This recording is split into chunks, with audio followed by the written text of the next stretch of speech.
বহুদিন আগে কুমারপুকুর গ্রামে বাস করত এক দরিদ্র ভিখারি হারু ও তার পরিবার। হারু যেমন রুগ্ন তেমনি ধীরজ, তাই কোনো কাজ সে করতে পারত না। যে চিনতে ভিক্ষে করে একবেলা খেতে পেত, আবার কখনো সারাদিন অভুক্ত থাকতে হতো তাকে আর তার পরিবারকে। অপরদিকে সেই গ্রামেরই সবচেয়ে ধনী ব্যক্তি ছিল মনোহর মণ্ডল। যেমন তার যশ তেমন প্রতিপত্তি, আর তেমন তিনি ছিলেন দানশীল। একদিন হলো কি, হারু সারাদিন ভিক্ষে করে একটু চাল আর দুটো আলু থলের মধ্যে ভরে দুঃখিত মনে বাড়ি ফিরছে। হঠাৎই পথে দেখল মনোহর মণ্ডল দেদার হাতে চাল, ডাল, সবজি, ফল সব দান করছেন। বহু লোক লাইনে দাঁড়িয়ে আছে। হারু তাড়াতাড়ি লাইনে গিয়ে দাঁড়ালো আর ভাবলো, সত্যি ভগবানের কি বিচার! কোথায় আমার মতো দরিদ্র ভিখারি, আর কোথায় এই মনোহর মণ্ডলের মতো ধনী ব্যক্তি! ঠিক যেন আকাশ আর পাতালের তফাৎ। কি করে ভগবান এরকম বিচার করেন জানতে বড় ইচ্ছে করে। অন্য ভিখারি বলল, কিছু বললে ভাই? আর কি বলবো ভাই, ভগবানের অবিচারের কথাই ভাবছি। আমরা খেতে না পেয়ে মরছি, আর ধনীরা দুই হাতে দান করছে। এ তো কপাল গো ভাই। তবে যাই বলো, ধনীদের মন কিন্তু বেজায় ছোট হয়। আমাদের মনোহর মণ্ডলের মতো সকলের এমন বড় মন হয় না। তুমি থামো তো ভাইয়া, এত ধন সম্পদ থাকলে দান করা আর কি এমন বড় ব্যাপার? আজ্ঞে না ভাই, কথায় আছে টাকা থাকলেও মন থাকে না সবার, আর তাই তারা নিজের থেকে এক পয়সা দেওয়ার আগেও 100 বার ভাবে। রাখো তোমার কথা, নিজের অনেক থাকলে দান করা এমন কিছু আহামরি ব্যাপার নয়। ব্যাপার হলো ভগবানের অবিচারের।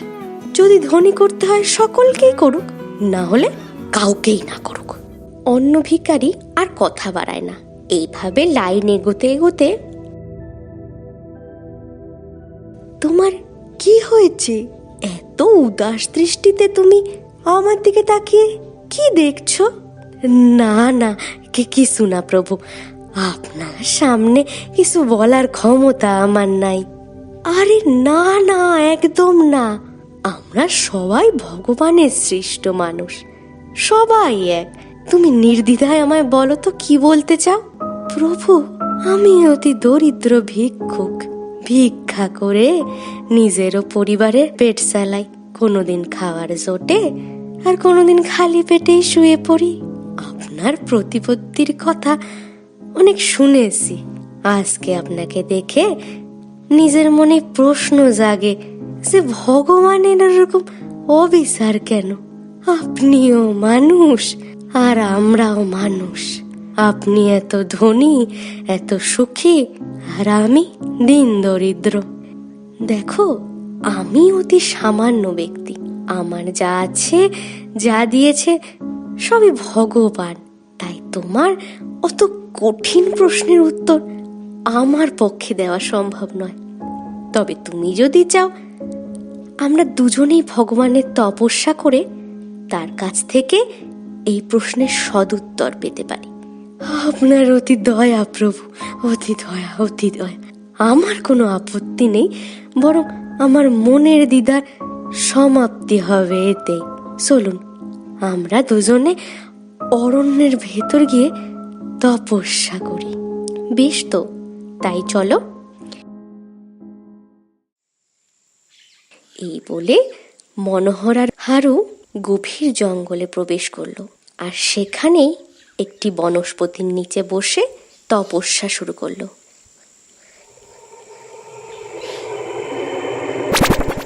ওঠো বৎস, তোমাদের দুজনের তপস্যায় আমি সত্যি মুগ্ধ। তোমাদের একাগ্রতায় আমি সন্তুষ্ট বৎস।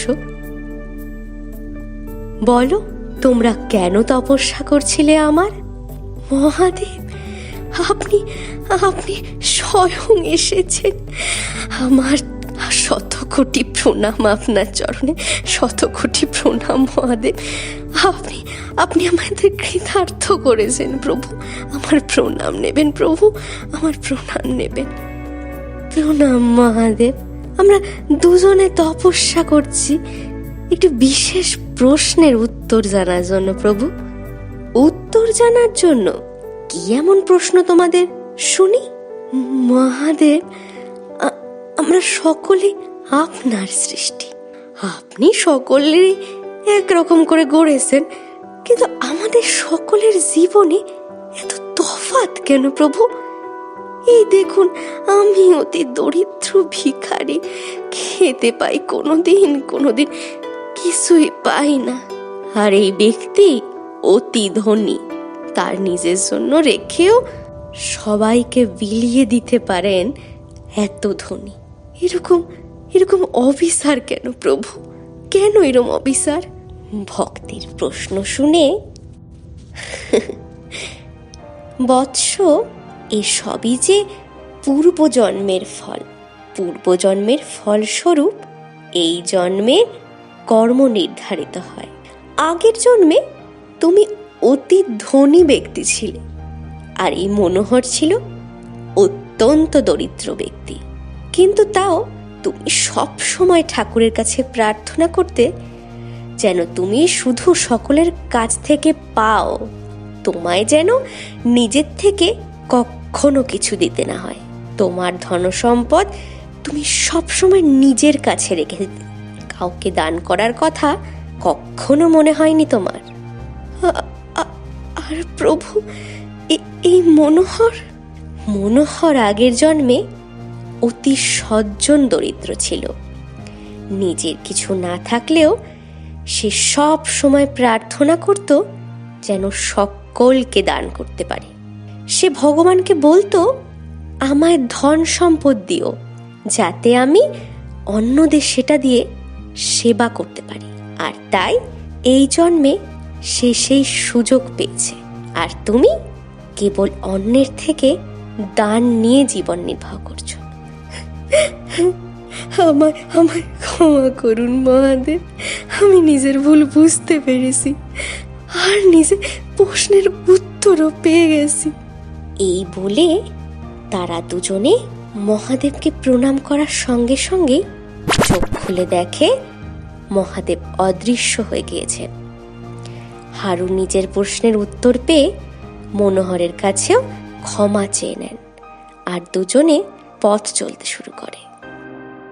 গল্পটা ভালো লাগলে লাইক করুন, কমেন্ট করে জানান কেমন লাগলো, শেয়ার করুন নিজেদের বন্ধু বান্ধব আর রিলেটিভদের সঙ্গে, আর অবশ্যই আমাদের চ্যানেলকে সাবস্ক্রাইব করে দিন। আর আমাদের নতুন নতুন গল্পের নোটিফিকেশন পেতে সাবস্ক্রাইব বাটনের পাশে বেল আইকনটা এক্ষুনি প্রেস করে দিন।